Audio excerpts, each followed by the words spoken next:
Now, Erie's premier podcast. News about music, health, and what's happening. It's Breakfast with Nat the Hat in the 814. Sponsored by Erie Insurance. Well, happy March in the 814. Next week, we'll be wearing of the green and be up to our necks in leprechauns. Podcast 18 is Champion Hope for our youth, and it's stories of impact in the 814. I welcome to the podcast studio today Tina Pattison, the president of Hunt of a Lifetime and director of operations for the Boys and Girls Club of Erie, John Popoff. Well, welcome, John and Tina. Thanks for coming in today, sharing the 11th floor of the Renaissance Center with me. Yeah, thanks for having us. Sure. Yes, thanks for having us. Ladies first, Tina, tell me about you. Were you born and raised in the 814? Yeah, I was born and raised in the heart of Erie. Ah. And then married and moved out to a dairy farm in Northeast. Okay. And then divorced him, unfortunately, and moved back into Erie. So I've been between Erie and Harbor Creek. Right now I'm in Harbor Creek. Are you? Now, where'd you go to high school? Where were you? Actually, you were a tech girl? Twin tech. Yeah, I was a twin tech too. First year, 1973 graduate. Did you do Monday, Tuesday, Wednesday, then Thursday, Friday, Saturday? Yep. Yeah, that was the same for me. 3 days a week, you couldn't beat that. Oh, yeah. And you had the other 4, you could have all kinds of fun. You could get your homework done the first day, and the other 3, I worked. Right. I worked at Burger King. How about you? I worked at making telephone calls to vets to tell them that they had GI Bill to cover them going to college. See, you were doing good work way back when. The heart. How about you, Mr. Popoff? I'd like to know more about you. Could you give me your resume? Yeah, I grew up in Erie. I grew up on the Lower East Side. I went to East High, graduated from East High in 79. You were a warrior. Yeah. Got it. Where'd you go to college? Did you go Edinburgh. Edinburgh. What is your degree in? I went for early childhood education. Education. Nice, nice. So let's begin with the Boys and Girls Club. John, I know that you and I've had a chit-chat here a couple weeks ago, and I was telling you that I have a special place in my heart because I was a camp counselor for the Boys and Girls Club coming fresh out of high school. I was a junior counselor, and that's when the camp was out at Camp Sequoia, and we got new people in every week. I was working with the Boys Club on 12th Street. Now, where did you start with the Boys Club?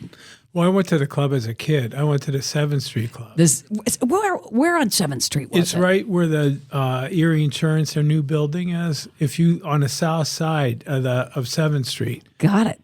That was the Boys Club. So you started as a club member. As a club. I didn't have plans to work in the club, but I was a club member. You were a club member. Interesting. So tell us how far back the club goes, because I know that it's the 1800s somewhere along the line, right? Yeah, our club was established in 1895. There was a woman named Mary Selden. She got together with a bunch of other women, and they on 14th and Sass, there was a paint store. And on top of the paint store, there was one room. And she saw that the newspaper carriers had nothing to do when they got done with their routes. So she would invite them up. They'd play board games, read books. And then they learned how to socially interact with each other, positive. Tina, did you hear women started this? Yeah. Okay. Yeah, women. It's the Boys Club, but it's women. Club. Yeah. Did you hear that? Good. And women in Erie tend to be pretty strong women. Absolutely. Well, in 1901, then they passed it off to their husbands, and they went to the community chest, which today is our United Way. Right. And that's what it was called, the community chest? Mm-hmm. All I remember that is on a Monopoly board. Yeah, and then they went to the United Way and started a capital campaign to build a building on 7th and French. So 7th and French was the first one. The first building. And then 12th Street was number two for you? Two, yeah. So you had two different places for the kids. They were Where called on 12th? 12th Street, right by St. Stan's. St. Stan's. Okay. Oh, yeah. That's where we went. That's where we went. That's where I used to go, too. Mm-hmm. Mm-hmm. Yeah, and then that was called the East Side Boys Club, and then we were the Downtown Boys Club. So there was a downtown East Side. Yeah. Mm-hmm. Well, you know, when I was going there to do this whole counseling thing, I was telling John, Tina, that I had to get my lifeguard certification, and I had to swim that pool 20 laps every time I went in there. It was not a good scene. But I passed, and it was good. And I became a lifeguard. But boy, I'll tell you, I was not a fan of that pool. Yeah, that was a good sized pool. It was. That's where me and my brothers would hoof it to every summer. Right. And learn how East side. Yeah, a lot of kids learn how to swim at the boys' Yeah, club. that's Sure. where we did. That's where we did. So then, you acquire these two different buildings, and let's go from there. And then in the 80s, early 80s, they moved out of the East Side Club and went back downtown. Everybody, the downtown club was the club. And then around 1983, I think it was, that club was a little too small, so they acquired the YWCA building on West 8th, 130 West 8th. Oh, okay. It's across from, now it's the Advanced Mechanical Engineering building for Gannon University. So we were there from the early 80s until 2000. And the reason we left there is when the ADA laws kicked in, our building wasn't handicapped accessible, and it was landlocked around Gannon. So there was really no room to do anything outside. So they put a search committee together to look for different areas that we could build another club. And at that time, International Paper owned the property that we're on now, but they donated it to us. So How many acres is that over 18 there? acres. Wow, great. So when did you start working with the organization, John? Were you always the director of operations? No, I started in 1993, and I started out working in a gym and running leagues in a gym, giving swim lessons, the whole the physical education stuff at the Boys and Girls Club. But and I thought it would just be a stopover because I wanted to be a teacher, and the hours were good, 1 to 9. I couldn't beat it. It was nice. I just would go to work in sweats or shorts and play basketball at night a lot with the kids, Right. But I ended up staying. So how many years is it for you now? 31. Wow, you've been around a while. So did you do you didn't have to do any capital campaign or anything, or did you do that in order to get the building over on East 6th Street? Yeah, we did. In 1995, we did start a capital campaign to build a building. We got, at that time when Governor Ridge was in office, he was an alumni of the Boys Club. So he was still in office, but we got $1 million from the state to help kick off the capital campaign. Great. How much did it cost to even build the building over there? It was 6th over Street? $5 million for the building, and that was 20-some years ago. And when I look at the building from the outside, it looks absolutely still stunning. Yeah, But you could use some work on the inside. Yeah, it needs some work. So we're going to talk about that. It takes a beating. I Yes. can tell you that. I mean, Sure. the kids that come through there, and it's still basically standing. So. So tell us about the mission. Wait a minute. I'm going to go back, Tina, because, it used to be just the boys' club. Right. When did the girls come in? I think right sometime in the later 70s. In the late 70s, around Yeah. 1972 or 1977. Okay, good. But on a limited basis. They Yep. started being served on a limited basis. And then the national office changed their name to Boys and Girls Clubs of America. So then in the early 80s, we changed. So how are we in the rankings of the Boys and Girls Club? Because I know you had said something to me like we're like one of the top what? Yeah, we're one of the 31st clubs that have been chartered by Congress. 31st. Around 1956, I'm pretty sure that year, Congress saw that the clubs were doing a lot of good for kids, so they chartered clubs, and we were the 31st. So tell us about the mission now. The mission of the Boys and Girls Club was established in 1895, and we follow the mission probably, I would say, to the letter to this day. It's to help kids from disadvantaged circumstances overcome and be a productive member of our society. And we do that. The club has a lot of programming. We have a lot of breadth of programming. I know a lot of times people would see the club as just a place for athletes, but it's really not. There's a lot of programming that goes on there, but when a kid comes to the Boys and Girls Club, he might not be coming to play basketball or do art. He might be coming because there's an adult there that cares about him. That's So they build so a relationship. important, Yeah. right? And that's nowadays, that's really big.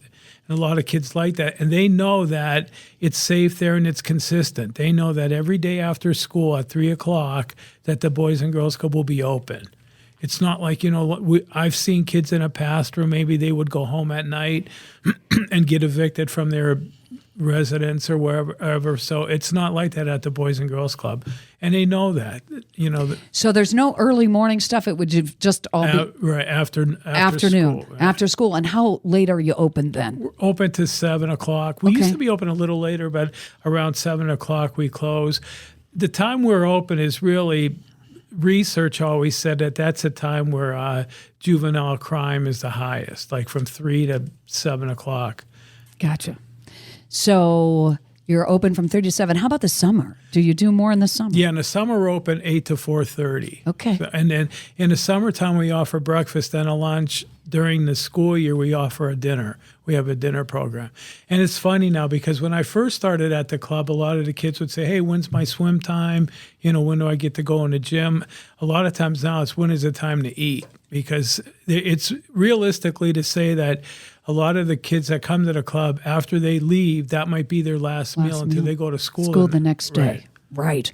So I know that you have 6 core areas of programming. Right. So let's begin with health and life skills. Health and life skills, we do a lot of things. There's a program called Triple Play that we do a lot. We try to teach the kids and instill nutrition and that kind of thing. This year we're looking at doing maybe some community gardening with one of the retired professors from Gannon. Nice. So that basically covers that core area. Life skills too? Yeah, a lot of life skills. We teach them, basic kind of things that they need to know. Right. How about character and leadership? Character and leadership, there's a lot of inner clubs in that. There's like what we call a Keystone Club. In a Keystone Club, a kid would have to be about 14 years old. There's about 15 kids that would make up a club, and they do they have an advisor, but the goal is for the advisor to finally step back and let the kids run it themselves. They learn the Robert's Rules of Order. They learn how to elect the officers, have dues. Maybe they'll do community service work within a community. They could do community service work in the Boys and Girls Club itself. So. Nice. That's what I was going to ask. When the kids are there, are there things that they can do to help out the club club? They'll help with dinner, a lot of them. Yeah, there's a lot of things that they can do. Is there summer camp anymore for them? Yeah, the summer camp is we go on a lot of different field trips. We try to keep them in groups in the summertime so they kind of rotate through the club. Like then they'll do, they might have an art activity. They'll go in a gym, swim. There's a lot of different kind of things they do that. Then we do like to go on field trips because a lot of kids that we serve, they don't get the opportunity to do that. The Erie Seawolves they're good to us. Greg Coleman always gives us stuff. I was going to say. He's really good with us. How about the Children's Museum? Have you gone down there too? Yeah, a lot of kids like to go to the Children's Museum. We take them to trek. We take them to the beach. A lot of times, sometimes we'll take them out of town, Cleveland Zoo, Buffalo Zoo. A lot of that. They really enjoy that. Oh, sure. I know you got the big yellow bus. Yeah. Is that just one yellow bus? Yeah, one yellow bus. And it's always hard to get a driver. I bet. And you know what? Tina was a driver. Tina, you were a bus driver, right? Yeah, I took kids out of Erie Boys and Girls Club. See? When they chartered from First Student. Oh, yeah. Okay. Out at the Iroquois bus garage because we had the east side of Erie. We started State Street and over. So I used to take quite a few things from there. That's good to know. Tina, speaking of being a bus driver, how many years were you a bus driver? Are you still one? 28 and a half years, and I just signed up to start van driving. I told them, I said, I don't have a C in front of the DL, so don't even try and talk me into the big bus. After 28 and a half years, I'm going to a van. So you did a lot. You took the kids a lot of places. It wasn't just the Iroquois School District, because I can remember you said you were a bus driver for the district. Well, they charter out. Okay. So they would serve Robert Benjamin Wiley. They would serve the Erie Boys and Girls Club. They would serve the different colleges. They did all kinds of charter trips. So I've done winery trips, quite a bit of those. Those are fun. for the passengers. So now you're just the van lady now. Yeah, I'm just starting back as a van driver. I took 5 years off. Gotcha. So back to the Boys and Girls Club. How about social recreation? That's probably that's the first area you would come into in a club is the game room. And in the game room, that's really kids learn how to socially interact in a positive environment. If they could be playing a game of pool or, foosball, but they're talking to each other, but they're doing it, the environment's positive, it's not the street. So they're learning how to interact well with each other. We're looking into getting, we did order it, there's a thing called Exergame. A lot of clubs in the Midwest do it, where it mixes technology and physical education. So, for example, we'll have exercise bikes, high-end exercise bikes, and they'll be connected to video games. But the only way the video game will work is you have to pedal the bike. Nice. So that's what we're looking into to really update. That's perfect because they're usually just sitting around doing that. Yeah. Put them on an exercise bike. I like the sounds of it, boss. I'll tell you, it's different now. When I first, this is not a negative thing, but when I first started at the Boys and Girls Club, kids would come to play basketball, and a lot of times at night, I'd leave the club open. I'd stay, we'd stay maybe till 10, 10:30, 11 o'clock because they didn't want to stop playing. But now it's different. Kids they're a little bit too hooked into the technology. Yes. I was just talking to my sister the other day, and she works IT down at Erie Insurance. And, she said there's 5 of them over the age of 65 now. And then all the other ones that are coming up through the ranks, she said, they know all the gadgets. They were born into the gadgets, so they're very well versed. And of course, if you look, the kids, just the whole gaming situation with them. So I really like the thought of the kids being over there, not only gaming but actually getting on a bike or communicating with one another, because that's getting to a point where they're not doing that. No. So it's really, really difficult. So I like that social interaction is great. So how many children are currently enrolled in your programs? We probably average around 65 to 70 a night, and there's probably about over 1,200 that actually register. There's kids that we call, your typical club kid that, that at 3 o'clock, that kid's going to be at the door and he's going to want to come in. Right. And there's kids that maybe come once or twice a week. There's always been a big debate and discussions around at Boys and Girls Clubs of America and with other clubs about impact. How many times does a kid come to the club before it'll really impact them? I mean, it's been all over the place. To me, I think it's about 3 times a week. Some people say once, 52 times a year, but I think to me that's not enough. I think 3, especially nowadays, I think with everything else they got going on in their lives, I think when they come 3 days a week, something's going to happen. How about some success stories? John, I'm sure you have. We've had a few success stories. There's, for example, there's one girl now. Her name is Nadia. She's had an internet sales at Honda. She's a Ukrainian girl. She came to the boys' club with her whole family. I remember every day, and I'll never forget. On Saturdays, we used to be open 10 to 4 when we were on A Street. And I'd get there about 9 or 9:30, and she was right at the door waiting to get in. Well, we had this program. It was called Club Bucks. And it was designed for kids to, if they started a project or whatever, to see it through the end. If they saw it through the end, they might get 1 or 2 Club Bucks. And then we had the store, the Club Bucks store. So I'd open it like 2 days a week, or another staff would open it. Well, there was a pair of inline skates in that Club Bucks store. And she would come every day, the days they were open, and say, how many Club Bucks do I have? I'd say, you got X number of Club Bucks. Do you want anything? No, I don't. Waited on the skates. She waited on, it was 100 Club Bucks. She finally got it. And the reason she wanted those skates is because that's how she delivered her paper route. She had a paper route. And she did it on the inline skates. She ended up becoming the Pennsylvania State Youth of the Year for us through Boys and Girls Clubs. Yeah, she was a real, I see her once in a while now. How many boys and girls clubs are in the state of Pennsylvania? There's 17 clubs in the state of PA. Okay. It's great to know you're helping to develop skills, positive values, a sense of belonging. So now we're going to get into your big fundraiser coming up. And we've discussed this, and it is super cool. And tell us about Kiss a Pig, boss. Now, at first, when we started this started on the eastern side of the state with guys that were directors in clubs. They went to a conference in Florida, and one of the sessions was raising money different. How can you be unique about raising money? So a club in Florida did this Kiss a Pig. So they went back to their director and said, hey, can we try this? Try this event. They did, and they became real successful. I think there's a couple years they raised over $300,000. They really got successful. Are you kissing the same pig every year? Yeah, we have our own pig. Yeah. Perry the potbelly pig. Yeah. Is Perry the potbelly pig living somewhere south of the city? Yeah, Perry's in. Yes. And we have our opening on next Thursday, this coming Thursday, and he'll be there.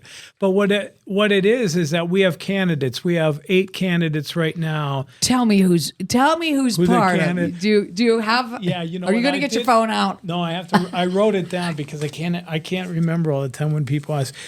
Our big candidate, and they would be like the Heisman Trophy, ranked number 1 is the casino. Nice. Gary Hendricks, the general manager of the casino, he's the candidate. Last year they participated when Jeff Favre, when he was the manager, he participated. Kevin O'Sullivan did.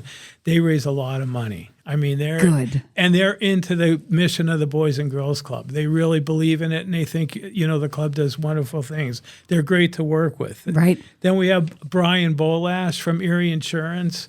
He's head of the. Is this his first time? It's his first time. Oh, you better get with it, Brian. Yeah. Plus, he was a McDonnell-Dillig attorney too, so he's got a lot of connections. But he was willing to do it. I mean, he had no problem. Ron Habersky, who works at Erie Insurance, kind of helped push him along, but he was into doing it. Kyle Bohr from Gordon's Meat. He's going to do a Kyle. Yeah, he wants to he's going to get involved in it. Good. Charlie Fessler. He's one of the guys that there was a bunch of young guys that wanted to get involved in a Boys and Girls Club. Charlie, Alec Zafaris, Dave Orlando, Kyle Johnson. They all wanted it. They formed a committee. We formed a committee, and they really got into doing this. So there's a golf tournament May 10th. And Charlie, he's the candidate. So the money that they raise will go be to Charlie. credited to him. Awesome. Eric Hackwelder, he's an attorney in town. His group, they're thinking about a sponsorship, or one of them they want to be a candidate, and they're new at it. Matt Zono from Marquette. Mm-hmm. When I called Marquette, I talked to Julie Wilson, their CFO, and I thought, okay, Matt, maybe, but no, he was really he goes back historically with the club too, though. So he was really into it. He wants to be involved in it. And TGIF Fridays. Nice. Yeah, they're very community oriented. Sure. Yeah, they were in it wanting to do it, so I was really happy about that. I mean, we're always looking for more candidates. We have 8 candidates now, but after Thursday, we'll help them if they need an event. Yeah, we're thinking about a celebrity bartending event at Room 33, which I'll tell you about. Great. If we do that. So, yes. And then we have sponsors. Who's really been generous to the Boys and Girls Club is Lindy Paving Company.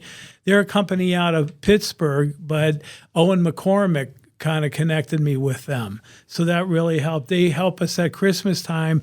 They bring probably $10,000 worth of gifts for kids at Christmas time, and they always sponsor. They're big hearts. Really, very generous. UPMC Health Plan, they're a big sponsor this year. Widget Financial, Pfeffer and Hilling Insurance Company, Reliance Drilling, Dan Doyle.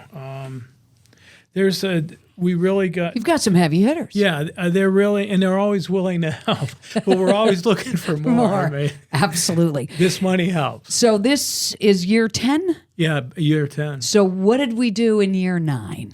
We raised in year 9 $163,000 around in there. So we're hoping, I don't know if 200,000? I wouldn't go any would be less. Great. That'd be really great if we could do that. That is, I'm talking with John Popoff, the Director of Operations for the Boys and Girls Club of Erie. So tell us how these donations, when people, and they can log on Right. to your website and decide who they want to give to, Right. correct? That's right. What's the website again? Give us the, www.bgce.net. Okay. So these donations to this program will definitely impact the lives of your members. This money goes directly into the operations of the club. Great. Without this money, I mean, we have to, to keep the doors open and the lights on. Yes.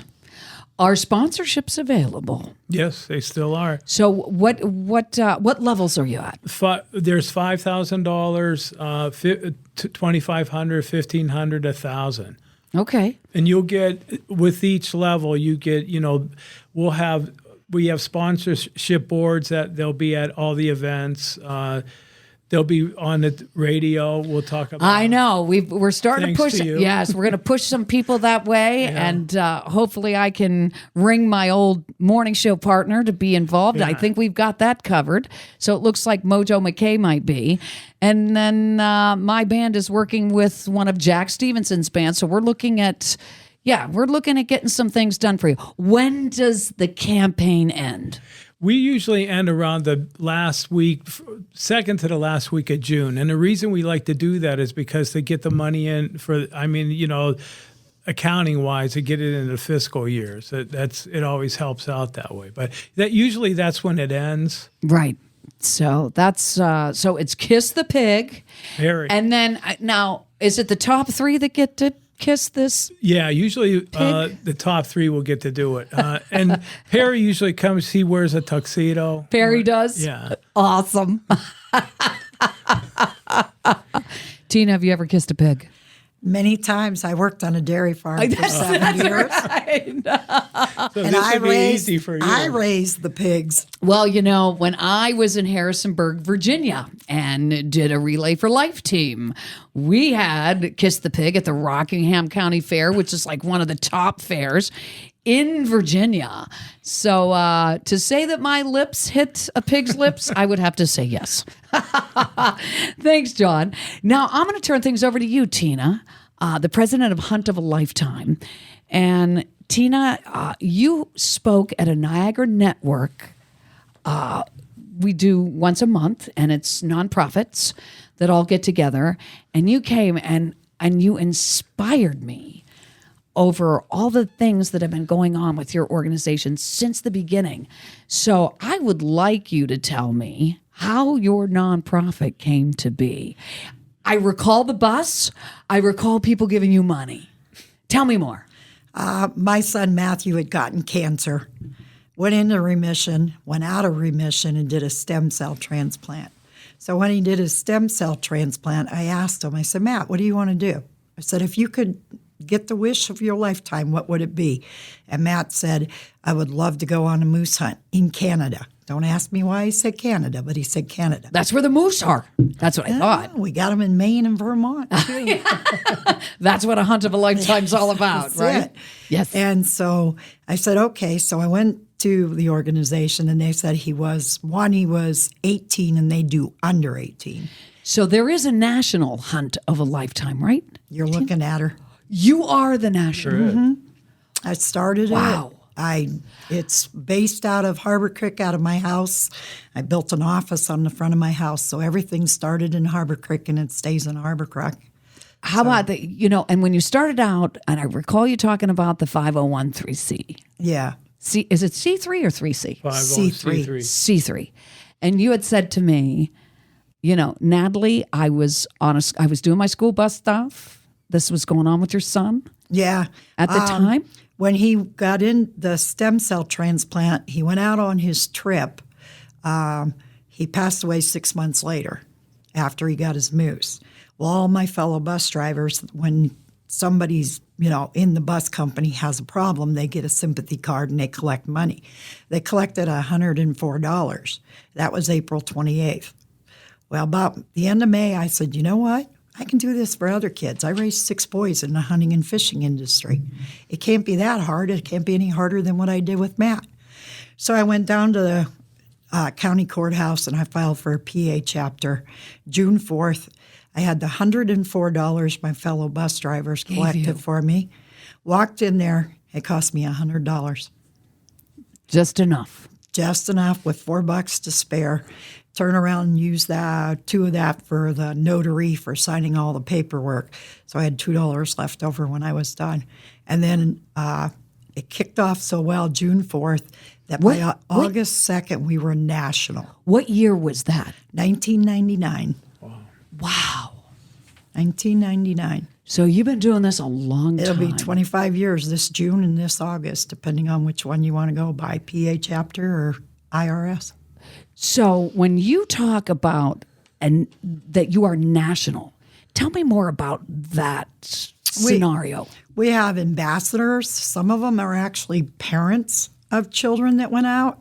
Some of them are actually kids that went out that beat their disease and now run their state. What it is kind of like a little mini-me in the state because let's face it, if I bring a kid to Erie, I know who to go to and get all the bonuses for what they can do while they're here, while they're fishing.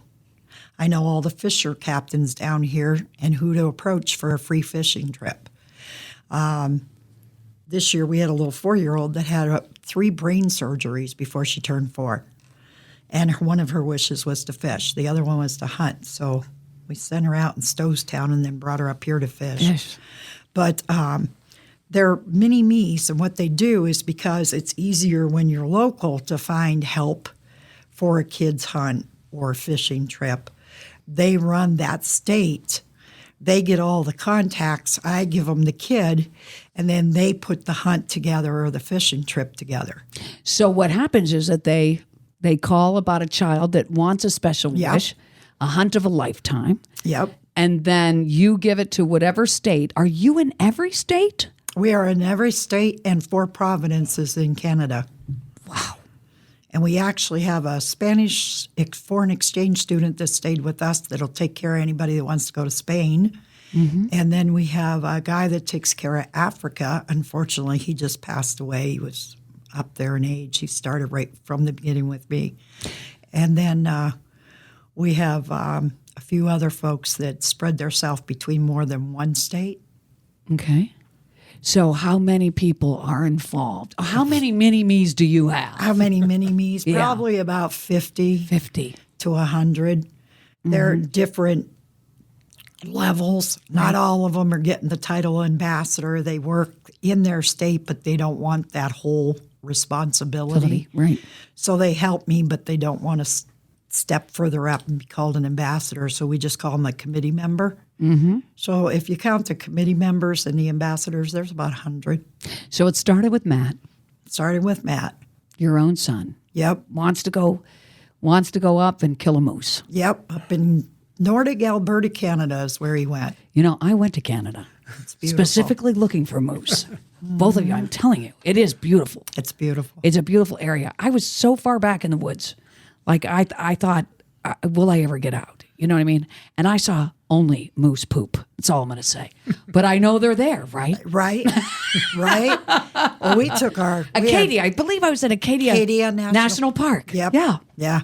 We used to take our boys up into Ontario and Quebec fishing. We had 6 boys, and that was one of Matt's dreams, actually, was to go pike fishing, northern pike. So we took them up into Canada. So tell us some of your recent hunts or fishing expedition. Our little girl, she's turned 4 when she was on her way here. She went to Stowestown, did her hunt, and then from Stowestown came up here to Erie to fish for the whole week of Labor Day week. So she got here Labor Day, or the night before Labor Day. She went to Waldameer Labor Day. She got up the next morning and went out on the lake with Rough House Charters, Andy Platko. Andy. Andy is awesome. Yes. Can't put a little kid with somebody any better. Andy is so good with little kids. She went out first day, fishing was with him. She limited out. She I was going to say, 20 walleye. I was going to say, she catch her All limit. 20 walleye. She hit the limit. She caught a lake trout and she caught I want to say a salmon. And this is a 4-year-old. This is a 4-year-old. This is a 4-year-old. 4-year-old, yeah. So she did that, and then the next day she was supposed to go out just over the border in Ohio with another guy, but they had whirlwinds out on the lake, and I guess that's not good. That's like a little tornado. Mm-hmm. So she couldn't do that when we had to cancel it. So Dad had tickets for Splash Lagoon. We always get Splash Lagoon tickets from Nick Scott. Can't say enough about him for giving us those tickets. Great. So she went to Splash Lagoon. The third day, she was pretty worn out after hunting for a day, traveling up to the hunt site, and then traveling from the hunt site to here, then fishing, then Splash Lagoon. So they spent Wednesday. We had Andy's aunt donated a cabin down in Ripley on the lake for them to stay in the whole time they were here. It's called Annie's Place. She was wonderful, just donated the cabin for the whole week. So they went down, they played on the peninsula, out on the beach and that. And then the next day she went out on Lake Ministries. Lake Erie Ministries, Yeah, I think it's called. Yeah, I've seen You it. know who I'm talking Yeah, about? I know who you're talking about. Tina, I took pictures. Rob Wilson. Yes, I took pictures of that because I wanted to know more. Yeah. I'm like, what's going on with the ministries? I always was wondering too. Yes. Yeah, he takes out like disabled. He takes out like vets. He takes out like kids from your program. He would do in a heartbeat. do that. He would do in a heartbeat for a day. There you He go. is wonderful. Rob Wilson is awesome. So he took her out fishing for perch. So we Did were she in hit the her bay. limit? Did she hit her limit? No, they weren't biting as well that day. She did get 10. Oh, did she? Yeah. I love And the then- honey holes. I'm telling you, Yeah. I'm a double hooker yeah. when it comes to that girl. So she had fun. She got to steer the boat. And then Saturday, she was supposed to go out with my son, who takes the kids out because he has his boat, but there were rough charters. There were 4-foot waves. Andy called him and said, waves are pretty bad out there. I don't think I'd take her out. I'm glad you talk about the ministries because I really Yeah, wanted to know what was going on with that. I'm probably saying it wrong, but I thought it was Lake Erie Ministries. Yeah, it's on a boat. It's Yeah, it's written right on the boat. on the boat. And Rob Wilson is the minister. And I'll tell you what, I'm gonna couldn't get him have on. been- I'm gonna get him on. I You can't got to wait to get him talk to on. him. He's awesome. I can't wait. He made her day. She took to one of his helpers because they get volunteers to help. I went on the boat to take care of the little sister so that Mom and Dad and her could fish without the little sister getting underfoot. She was 2. So I went on the boat and took care of her. And then they had a volunteer already assigned, which was funny because her and I both do Meals on Wheels, and we have to meet with each other. and do it. Another great organization Yep. for you, Tina. Yep. You spread yourself all over this community. Oh, and I do Special Olympics coaching. I do love 7 special years. You've been doing Special Olympics for 7 years. I did it for 7 years before I started Matt's Foundation. I did it the first year of Matt's Foundation, and then just got to be too much. But I just signed back up again because they have floor hockey opening up again, and I love floor hockey. So I'm going to be coaching floor hockey. Are you? Yeah. That's great. So you have sponsorships too. Like Yeah. I've gone onto your website, which is it huntofalifetime.org? Yep, it's huntofalifetime.org. Right. And I saw that you have special sponsorships. Tell us. Well, we have different sizes so they can get different rewards. Mm-hmm. So, like if they do a 5,000 or better, they're on our website. If they do, and they get advertised in all our media, all our brochures and stuff, and anytime we're on like a radio show or something, we talk about them. That would be NRA Foundation is the biggest. And then we have a couple of nonprofits or other organizations, but they're not here local, so some people don't recognize them.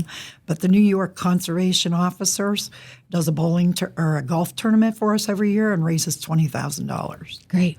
We have other places that do archery shoots. We have 5 Points Archery, which is down in Beaver Falls. They do 23,000 usually, about that, right in there for us for a 2-day archery shoot. And we have a Keystone Sportsman's Club, which is down by where she went hunting, Stowestown, Pennsylvania. Where is Stowestown? It's about an hour north of Somerset. Okay, all right. It's by St. Francis College. Oh, okay. Yeah. So there's a Keystone Sportsman's Club there that does a shoot for us every year, and they usually raise about $11,000. The average kids hunt is anywhere from $10,000 to $25,000, depending on what they're hunting and what our availability of tags are. Like we can get free tags for moose, but we only get 3 out of Vermont and 1 out of Maine. So if I have more than 4 kids asking for a moose hunt, they now become a have-to-buy hunt tag. So we go to Newfoundland for moose. It's $8,000. Do you? I've always wanted to travel to Newfoundland. Yeah. We send the kids there for moose if there's more than the 4. Sometimes we can grab a tag out of Idaho for a free moose hunt. That's what I was going to say. I mean, you have to get these tags, too, in order to... I never thought about that. Yeah, well, that's where 3 Vermont and 1 moose, Maine moose come in, and then sometimes we can get Idaho. Elk, we get free tags from Oregon, Idaho, Colorado. We can buy them over the counter. They're not as crazy about elk tags as per se other states. Arizona has a law that if somebody draws a tag, whether it's in-state or out-of-state resident, they can donate them to us. They don't have to have a reason. They don't have to be sick or something came up, I can't make it. They can just hand them over to us. How about the great state of Texas, which I live there? Texas, I have to buy the hunts. Okay. And that's usually exotics, axis deer, whitetail, and javelina, pig. Oh, the pigs. Yeah. Now, some of those hunts, I can get people to give up a hunt, but you got to beg. So it just depends. You have to, what I've learned with the foundation is approach somebody. The most they can do is say no. That's how it works. John and I have talked about that in the past. It's just like, I'll just say no. What are they going to do? They're going to say no, and I'm going to say, well, thank you anyways. God bless you, and move on. Right. And then go to the next person. Yeah. That's how I got started. I walked around Harrisburg, has a 11-day show for outdoorsmen. I've seen that, yeah. And it's 11 days long. The first 3 years, we didn't have the funds to get in there and buy a booth, plus pay for the hotel, because I'm clear up here. I'm not driving 5 hours every day. So I went down there with a satchel filled with our flyers and just started talking to different people. I noticed which hunts I needed. Tended to be moose, tended to be black bear, and tended to be elk. So those are the booths I stopped at. I would walk the halls, and there's over 2,000 vendors there. There's over 2,000 vendors. So when you walk, you got to say, well, I'm not going to stop at something I don't need or something that probably ain't going to work for the kids. So I would just walk and take my flyer up to somebody and say, hey, I want you to know about us. This is what we do. We take sick children, 21 and under, with a life-threatening illness or a life-threatening disability out on their dream of a big game hunting or fishing adventure. Are you interested? Do you think maybe you could help us with a discounted hunt or a total donation? You'd be surprised how many people were like, yeah, give me that. And then they'd fill it out and send it in to me. We'd do the reference checks, and then they were in the computer.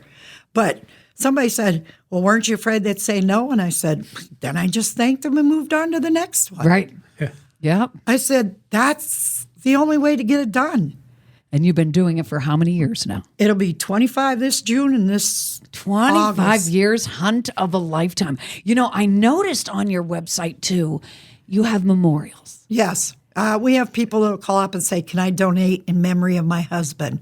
So when they do, or their wife or a friend or somebody. So when they do, we make sure that after we fill out all the information that we put them up there on the memorial site as a return for people, doing it in their memory. Well, I think that people need, this is 25 years that, right, that you've been giving children 21 and under with life-threatening disabilities And illnesses. the chance to go out and do something phenomenal that it's a dream come true. Yeah, because like if you pay for it, I mean, my husband paid for a moose hunt, but not in Alberta, and it cost him over $5,000, and that's clear back when Matt was alive, 1999. So, and now they're $12,000 and up. Or you go to Newfoundland, they're $8,000. So it's cheap. It's the best price for our kids is $8,000 in Newfoundland. Alaska, it's almost $20,000. So when a kid says, I'd like to hunt a moose, you sit there and you know what the price tag is. And then you got flights back and forth, lodging them while they're there. We buy them their rifle.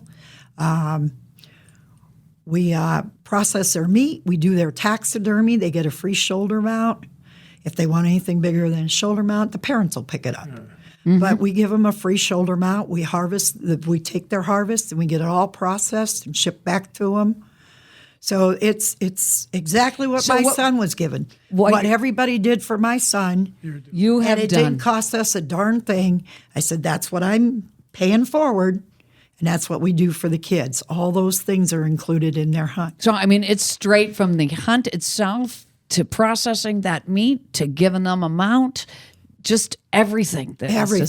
Everything that can come into play on that trip. We pay for car rental, we pay for airlines, everything. Wow. It's amazing. It is Tina Pattison from Hunt of a Lifetime, coming up on 25 years. So give us, besides the example that you just shared with us about the little 4-year-old gal, are there any other hunts that you'd like to provide us information on? We have been approached like what age? Well, we do 21 and under. There's no bottom age cutoff. Here's a little 4-year-old that's going to have another brain surgery. And as Dad said, we don't know what it's going to turn out like. She went hunting and fishing. We have ones that'll come to us and say, I hate to tell you this, but if we don't do this soon, they might not make it out. Right. We just had a couple that is on a mission. They're missionaries to Spain. Call us and say, our son is 8 years old. He has a brain tumor. It's not getting any better. The doctor says soon, and the sooner the better. He wants to hunt whitetail. I said, well, if you wait, and that was in March. I said, if we wait to whitetail, that's fall. I said, have him look at axis deer. Axis deer is a cross between an elk and a whitetail. And they're right in the middle height-wise, too. They got the elk horns, but they got the deer body, but taller. Where are they? They are in Texas, Louisiana, Florida. You have a few on preserves in Tennessee and Pennsylvania. But they're really heavy down south because they're actually an Asian animal that was introduced into the States. So we turn around and we called our Louisiana guy that he is just awesome. It's called Magnolia Farms. Anytime we have a rush child, hey, Ron, this is what this child needs. And he did it. And that's what you call them, a rush child. Hunt. A rush child, a rush hunt.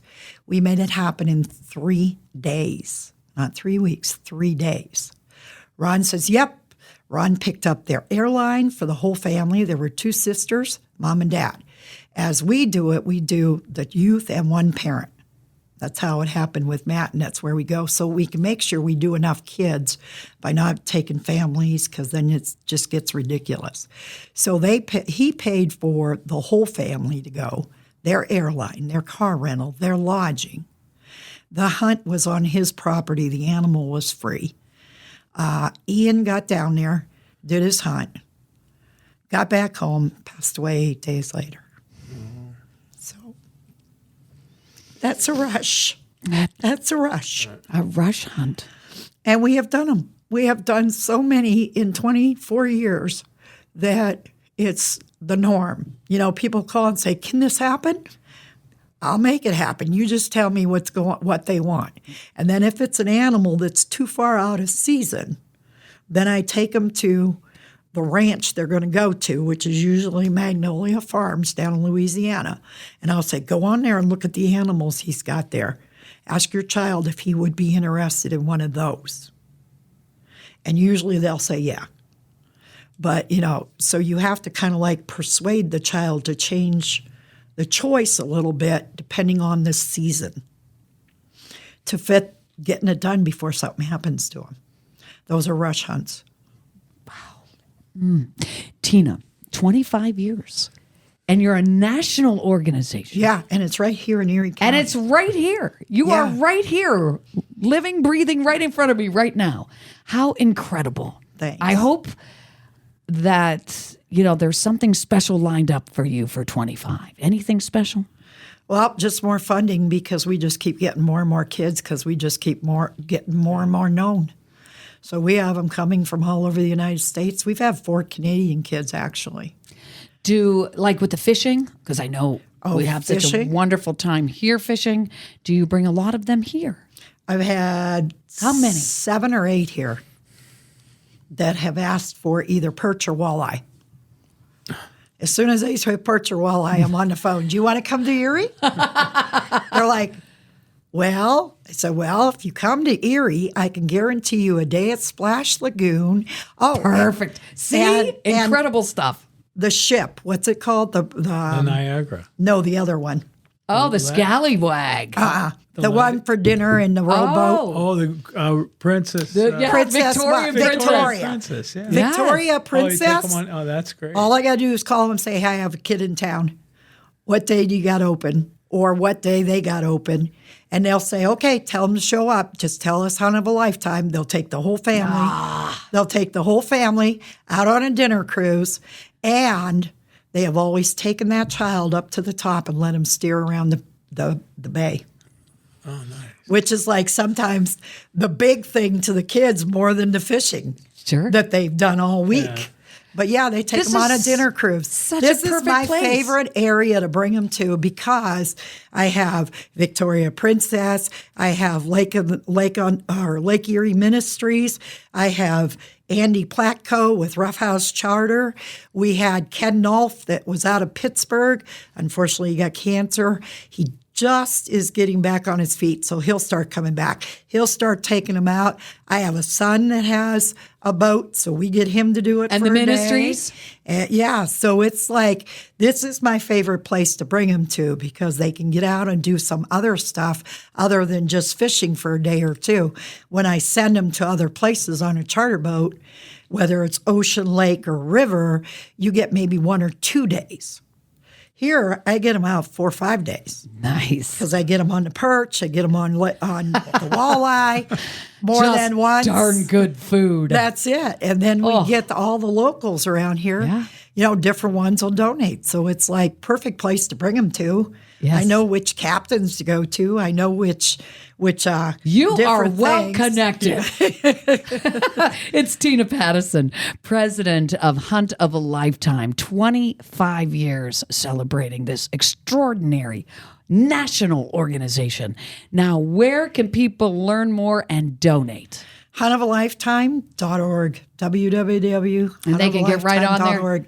They can get right on there. It's real easy to follow for forms if you know somebody will fit the program. If you want to volunteer, there's volunteer forms on there. Just make sure you fill out those references. Just like bus driving, I've got to do a reference check and make sure you're not a pervert. Yeah. I'm sorry. I've had people say, I'm not filling that out. And, I'm sorry, I can't use you then. Right. Yeah, got to have your clearances. But I'm offering you this. I don't care. Right. I need to be able to call the right people and get your references done. So we're kissing a pig, right? We're kissing a pig. We're giving hunts of a lifetime to children under the age of over 21 or younger. We're over 1,261 done. Fantastic. Well, I want to thank each of you for your commitment to champion hope for our youth. Director of Operations John Popoff from the Erie Boys and Girls Club. We look forward to hearing more about Kiss the Pig and get out there and raise some funds there. Tina, president of Hunt of a Lifetime. People need to donate. That's great. I can't wait. I'll have to get in contact with you over the summer so I can come down and check out what the kids are doing. That would be really a lot of fun.